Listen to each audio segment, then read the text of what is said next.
How do you stay motivated in Minecraft, Anthony? This is a question I get asked somewhat frequently, mostly on live streams, but still it gets asked. And I had to sit down and actually think about this because motivation is not something that I sort of think about while I'm playing Minecraft. So I sat down and wrote down a list of 5 things that I look at when I think about motivation and how I can continue to enjoy my little Minecraft world that we've got going on here. So the first thing I think about is my goals. My overall goals for the world and my short-term goals. So as some may know, if you've watched this channel before, my overall goal for this world is to create a full continent that's based off of a old campaign from D&D. Now this goal came about from not being able to play D&D and wanting to unleash my creative energy that I wasn't getting from playing D&D into some other aspect. And at the time I was playing a lot of Minecraft and I wanted to do a long-term project. So that became my goal. Now to do that, I need multiple towns, cities, resources, all sorts of stuff that goes into building the world itself. So I had to create little short-term goals that would get me progressing towards the overall goal that I wanted. So if we take the current build, for instance, the Underground Dwarven Kingdom, there's a whole bunch of things that I have planned out, little short-term goals that are going to help me get there along the way.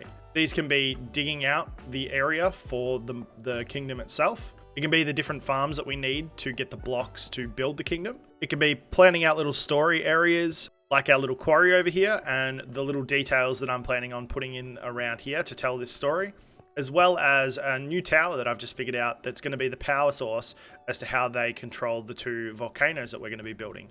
So little things like that give me short-term projects to achieve the long-term goal that we have set in mind. Number 2 is to go at your own pace. You see a lot of people on YouTube building in Minecraft, and after about 2 to 3 weeks, it seems like they've built this absolutely enormous building, and you just can't seem to get to that same point. But that doesn't really matter because it's not about how quickly you get there, it's about the journey that you take to get there. If we take this city here, for instance, this took me a lot longer to build than most of my other buildings because I was still somewhat new to the idea of building large-scale structures in Minecraft, and I was taking my time due to being in hardcore. So the amount of work that went into this city spanned across almost 5 months, and in the time after that, I've built things around about the same size that have taken me half the time. But at that point in time, that was my speed. That was the speed that I was comfortable with, and that was the way I was having fun. So it didn't really matter in the end of it. That also meant that I could take my time with certain things and enjoy other aspects of the game, like the grind for resources, or the adventure towards the dragon, or the story building that was going into my world.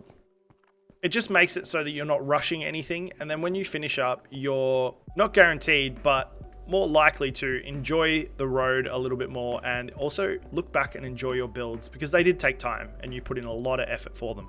Number 3 is to play your own way. Minecraft is a open world sandbox game, and the beautiful thing about that is the way you play is really up to you. There's no right or wrong way to play Minecraft. In this hardcore world, I don't wear a chestplate. I would much rather wear my wings. I don't use a totem, and I no longer hold a shield. It's just something that's happened to my playstyle since progressing through the game. And that's totally fine, because that's the way I play. Other people might wear a chestplate, and other people might use totems to prolong the life. It's just a little challenge that I set for myself to make the game a little bit more interesting for me. And that's perfectly fine. If you're a builder, build up as much as you want, maybe playing creative. If you're an adventurer, go into survival and create little stories that you can tell to other people about your adventures within Minecraft. If you find the game too hard and feel like mobs are just something you don't want to deal with, set it to peaceful and you don't have to worry about them. That's the beauty of this game. Anyone can play it, and each person who plays it is probably going to have a different experience to the other. Number 4 on the list is to try new things. If you're like me, you pick a theme and you build towards that theme. Regardless of whether it's in one city or another, or one build or another, you still stick to that theme. Our theme at the moment has been medieval for quite some time, and I'm slowly moving into fantasy as we bring a little bit more of the magic from D&D into this world. But after building our little city and heading into the Nether, I realized I needed a little bit of a change. So I started working with some gradients and blocks that I don't usually use, with the terracotta, the diorite over here, and some of the more new colors of the Nether update. This really piqued my motivation as it was completely new and I loved tinkering with the new styles of builds and the new roofs and the new colors that I had. This can extend past building points and into the way you play. So you might not be a redstone, but all of a sudden you want to build a nice little redstone contraption. Or you might be a redstoner and you want to try and do some builds or some landscaping. There is plenty of stuff to do in Minecraft to change between projects. Just because you've started a project does not mean you have to continue doing the project non-stop. You can move away and play around with a little bit of redstone elsewhere in the world and then come back to the project. Farms for resources is really good for this because if you need resources like the warped wood or the acacia, even gold, you can create a farm to get those things, and they're long-term project. You can work on them for over a week and have fun building it, and then you can come back to your project once you feel a little bit more motivated. And finally, number 5. I said this earlier on, but giving your world a story really helps with motivation as you want to continue completing parts of that story and creating new lore throughout these new builds. If you take the Nether build, for instance, we started out building up the ruined bastion over there as a fortress of sorts of the banished god Orin, who had a fight with his sister, a whole bunch of lore stuff that will be coming out eventually. But once we moved from that, we started talking about what they may be doing in that area and what they may need. So that moved on to a forge. And then from that idea, we needed a village for the people who worked in this forge to live. So the Piglin village came across. And then I started talking a little bit about how the god was represented in this world. And that's where our small ring with the crystal in the middle came to be. Finally, after all that, we spoke about trades. And there is now a connection between the end god and the nether god and how they trade. Things like this can really help motivate builds, in my case anyway, and can really further the world as you keep building and planning out each story and each section of your stories.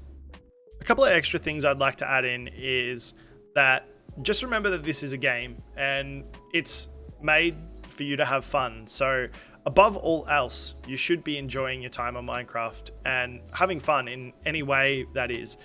It doesn't mean that you need to be in a long-term world making large builds. You could be on Hypixel playing Bed Wars.